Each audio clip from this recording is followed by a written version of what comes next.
What's up, everybody? So as some of you may know, I'm a huge theme park fan, but way before there was ever a theme park in Florida, we had roadside attractions throughout the state. So today, I'm going to do a deep dive into the history of St. Pete's very own Sunken Gardens. World-famous Sunken Gardens in St. Petersburg invites you to a tropical paradise. At Sunken Gardens, you're surrounded by the breathtaking kaleidoscope of colorful flowers and greeted by thousands of exotic birds and animals your whole family will enjoy at family prices. While you're here, this is the world's largest gift shop, Sunken Gardens. A world away, yet so close. Discover it today in St. Petersburg. Sunken Gardens.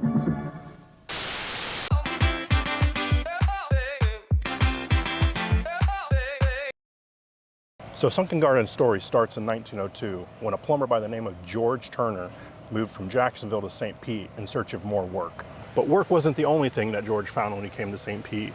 He ended up meeting a woman by the name of Eula, and in 1906, they got married. One of the many things that George and Eula had in common was their love for gardening. So in 1911, George Turner bought a 6-acre plot of land with a lake on it. Using his plumbing skills, he would end up draining the lake so he can begin to plant fruit trees and other exotic plants in the fertile soil. The Turner family would keep the garden private until about 1926, when the Florida real estate market crashed. Being left with almost nothing but the garden, the family would start selling fruit and vegetables from a stand. But when George realized people weren't coming to buy fruit and vegetables, but to look at the garden, he started charging 15 cents per entry. And by 1936, the gardens would be fully fenced off and opened as Turner's Sunken Gardens. George Turner eventually passed away in 1961, and the gardens were passed on to his children. And after that, it was passed on to their children. Eventually, the family would put the property up for sale, but in 1999, using a one-time property tax increase, the city of St. Petersburg bought the property in order to preserve this historic site. So now we are going to go walk around the property and try to match up some old photos with what it looks like now. So let's go. All right, so right now we're actually on 18th Avenue North, right behind the Sunken Gardens parking lot, which is right behind those palm trees right there. And to my right would be the original entrance to Sunken Gardens. And if you look up here through the gate, it says Turner's Sunken Gardens. This building is no longer an entrance, but in October of 2022, they did reopen it and turned it into a history center. So we'll go in there in a little bit once it opens. And I'm gonna try and go over here and match up a picture. You can't really see much probably because of the fence, but this would roughly be where this picture was taken.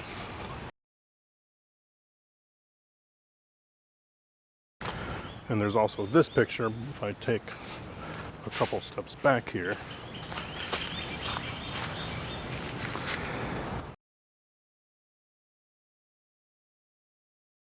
and this is what it looks like now. So that's all I got here in the back side of the property, but we're gonna go around to the parking lot and match up some photos that I got from there. So I'm in the front now, and this is where the second entrance that was built would have been. I'm not exactly positive on exactly where it was, but I do know it faced 4th Street. So I'm guessing it would have been somewhere around here, down to here.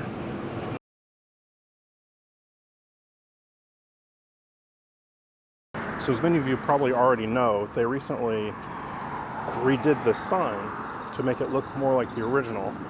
So here is a picture of the original and what it looks like now. And I have to say, it looks pretty nice and pretty true to the original. Now this building right here originally wasn't part of Sunken Gardens, but it eventually would be. So this building was originally the Sanitary public market, which is pretty much a walk-through arcade or mall. And it was designed by Albert Lee Hawes and built in 1926. And I'm gonna go down here and try to match up a picture that I got. And if you look here, this is roughly where this picture was taken. And you can see the 2 little pillars here that were built. And in the picture you can see a gas station that used to be on this corner here. And in 1940, this building would be bought by Coca-Cola and turned into a bottling plant. And in 1967, Sunken Gardens was actually buy the property and turned it into the world's largest gift shop. But not only was it a gift shop, they also used it for their third and current entrance, which would have been over there. And we have some shots we're going to match up with that in a minute. But now it's just, they have a Carrabba's in here, and they also have the Children's Museum, Great Explorations, which is pretty fun for the kids. So I'm on 4th Street right now trying to match up this picture. You can see the sign right up there, and the entrance would have been over here. And this is what it looks like now. So this would be their third and final entrance. The entrance does look different now. They ended up moving it down towards that end of the building over there. But this is what it would look like if I don't get hit by a car. Give me a second. And you can tell in this picture, because of the steps up there on the roof, is where this would be taken. And here's another picture that is roughly in the same area. So that's all I have out here for the outside. Let's go ahead and make our way inside and see what we can get into.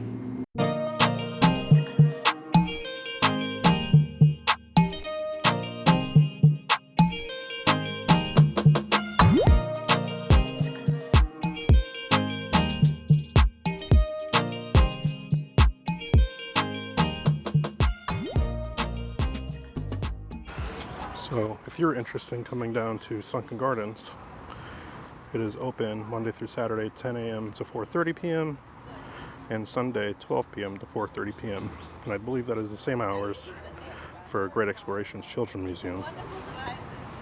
And the current prices to come in the Sunken Gardens is $15 for adults, and $12 for seniors, and $6 for kids. So if you look up here, I have this artwork.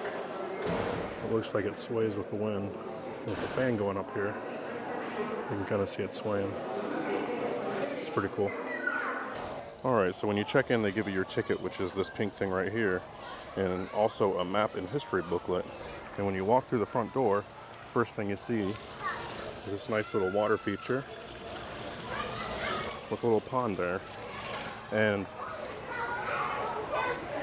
just a little information in case you have anybody that has mobility issues or anything like that. There are places that they might not be able to make it to due to it being a historical landmark and not having the right ADA accessible ramps and stuff. So it's something to think about if you're planning on coming. So the first place we're going to go is the History Center, because it's kind of small and it gets packed very quick, and I just want to be able to get some video of that without anybody in it. So let's go. And if you're looking for the History Center and you go in, you'll see these signs that kind of point you in the direction. And once you see the Flamingos, you turn right and you're right here. So if you look here, here's just a little plaque talking about the opening of the History Center. And let's go ahead and make our way inside. All right, so we are the first ones in here today, and this is what the History Center looks like.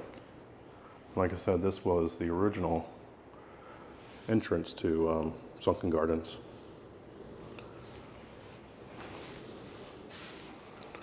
Paradise rediscovered, over 100 years of tropical beauty. If you look right here, here's the picture of the fruit stand that they had. So here's a picture of Yola, and up here it's George Turner, and it looks like he is pruning what looks like a bird of paradise. Here's a little section talking about the big southern live oak that they have that is approximately, they say, is about 200 years old. And right next to it used to be where the Turners lived. And if you're in here, there's a bunch of different videos you can watch. There's three different TVs. There's that old TV over there that we'll get to in a minute. But here are some of the different topics that you can pick. And I'll go over here and show you the other ones.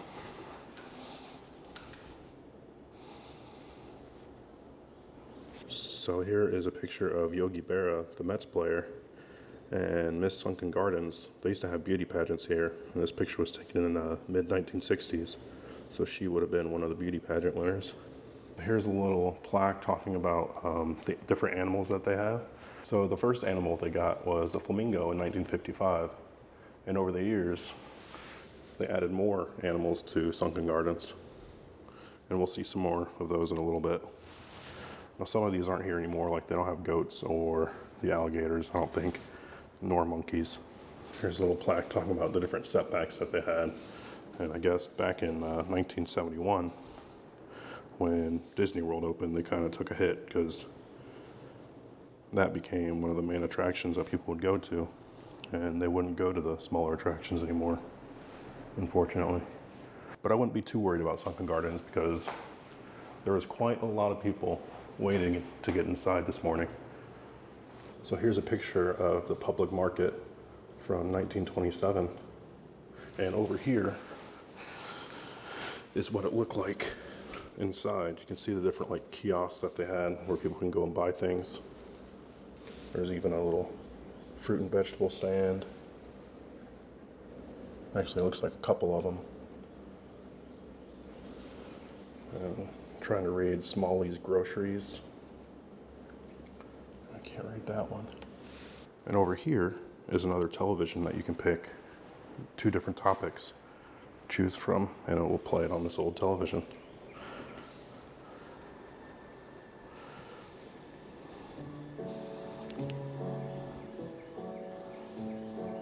So we're done walking through the History Center. I highly suggest that you come out here and check it out. I can't show you everything because there's a lot of information, but for now we're gonna go walk around the rest of Sunken Gardens and see what we can find.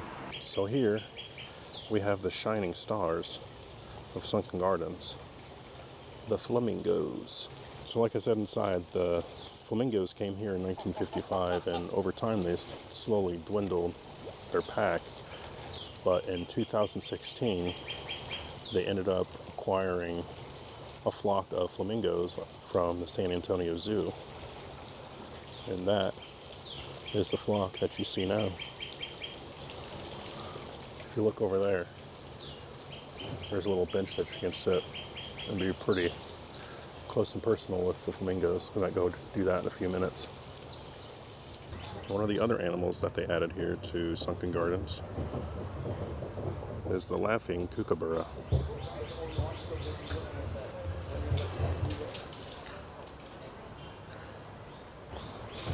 So here is a whole family of macaws. It looks like they have about 6 in this cage right now.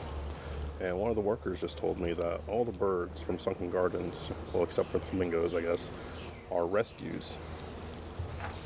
They were someone's pets at some point, and they weren't able to take care of them. So they came here. And here is that bench I was talking about up there. And you can get really close to these flamingos.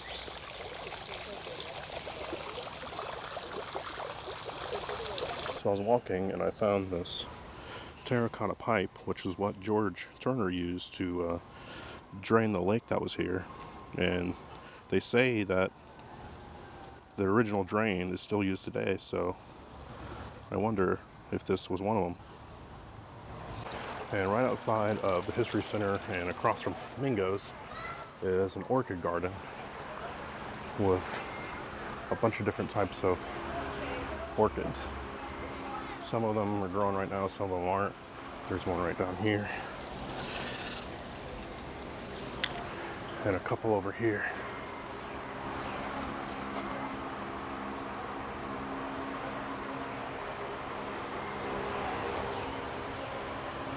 And about 50 meters past the Flamingos and the History Center, there's this amphitheater where they have presentations and teach classes.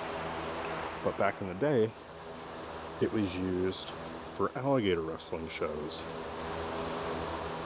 And I have a picture over here that I'm going to match up with one of the shows that was going on. And if you look at this picture here, you can tell by the rock work in the back and the stage, this is where this was taken. And up on the rock up there, it says Kachunga and the Alligator. And the fun thing about the Kachunga Alligator Show is that it was created by 2 brothers. One of them would wrestle and the other one would be the host and talk on the microphone. But they would travel around to different fairs. And when I was a child, I remember seeing them and ended up getting a picture with one of the alligators that they had. I don't know where that picture went, unfortunately, but still a cool memory. And one of the cool things about Sunken Gardens is if you ever look at a plant and wonder what it is, there's always a plaque that goes with it. So this is a ribbon fan palm. And we've made our way back to the back of Sunken Gardens. Here is the back wall right here. And it looks like the bougainvilleas, I think they're called, are up on the fence. And there are plenty of different little spots around Sunken Gardens where you can sit if you wanted to. They had these, there's a couple picnic tables up front and a bunch of like Adirondack chairs. And in this little enclosure they have turtles and tortoises. And it appears they have the red-footed tortoise and the North American box turtle. And this tortoise right here is eating a little bit of breakfast.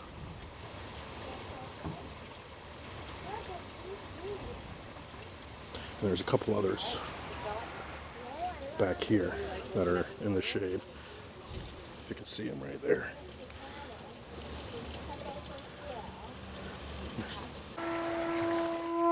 Somebody over there is blowing their horn. But here is a waterfall and a little river that goes all the way down here into a koi pond. At the end of a koi pond is a big waterfall that flows into the koi pond. And one of the things you can do here at Sunken Gardens is actually feed the koi fish. I think it costs about $2 for food that you can buy up at the front desk. I didn't do that today. I forgot about it, but maybe next time. And it's crazy to think how long some of these plants and trees have been here. Like, look how tall these palm trees are. It's crazy. Here are some of the old animal enclosures that they had. Today they just fill a lot of them with different plants and orchids.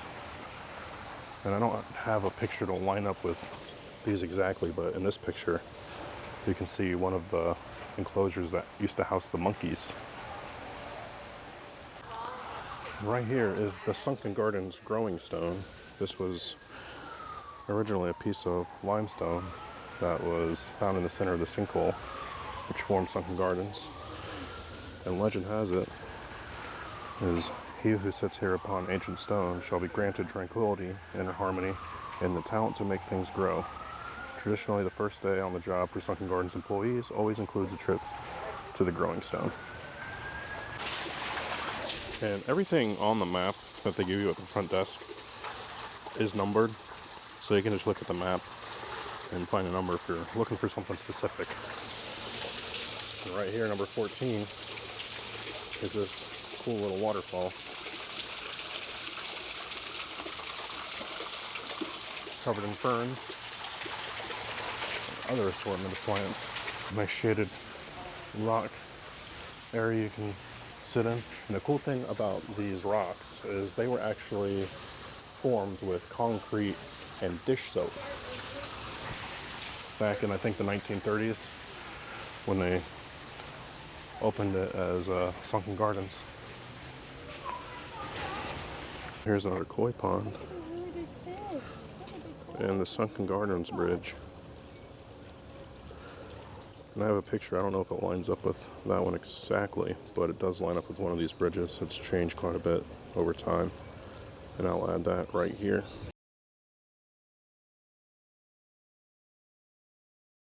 Sunken Gardens does have different events that go on. Today they have yoga under this pavilion, and I think on March 5th they have a Flamingo Festival celebrating the flamingos here. Here is another bird. This is an Amazon parrot, which appears to be sleeping. So I'm not going to wake him.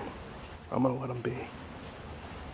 They do weddings here, and they have this field where your guests could sit. And you can get married right up there. And the last thing I'm going to show you guys today is the 200-year-old live oak tree. And then this thing is huge. And they got a little stage right here for events, and Nice little courtyard. And right here is a plaque. And that plaque says Live Oak. And a word I'm not going to try and say because I'm uneducated. February 1977, the National Arborist Association recognizes this tree and commends those who had the vision and foresight to preserve it. A little emblem from the National Arborist Association. It's pretty cool. Here is your traditional Sunken Gardens tourist pick that I guess if I'm here, I kind of got to do, right?